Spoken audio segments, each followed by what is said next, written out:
मित्रांनो, कोर्टाच्या भरतीमध्ये 7वी पासचा मार्कशीट नसेल तर हा व्हिडिओ संपूर्ण पहा. नागपूर खंडपीठामध्ये शिपाई पदासाठी फॉर्म भरणे सुरू आहे आणि बऱ्याच विद्यार्थ्यांना 7वीचे डिटेल्स टाकताना अडचणी येत आहेत.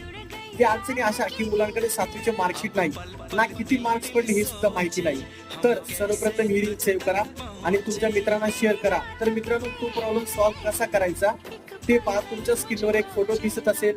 ही जाहिरात आहे 2023 मध्ये नागपूर खंडपीठाची माळी या पदासाठी होती. या जाहिरातीमध्ये त्यांनी काय सांगितले होते की तुम्हाला स्क्रीनवर दिसतच असेल की ही भरती 4थी पासवर होती. माननीय न्यायालयाचे म्हणणं होतं की तुमच्याकडे 4थी पासिंगचे गुणपत्रक नसल्यास तुम्ही अंदाजे काल्पनिकरित्या 50% गुणांची नोंद करावी. आता पण तोच नियम इथे लागू होतील मित्रांनो. कदाचित जर तुमच्याकडे 7वी पास असलेले प्रमाणपत्र नसेल ना, तुमच्याकडे कोणत्या डिटेल नसतील, तर तुम्ही हे करू शकता की तिथे तुम्ही 7वीच्या अंदाजित 50%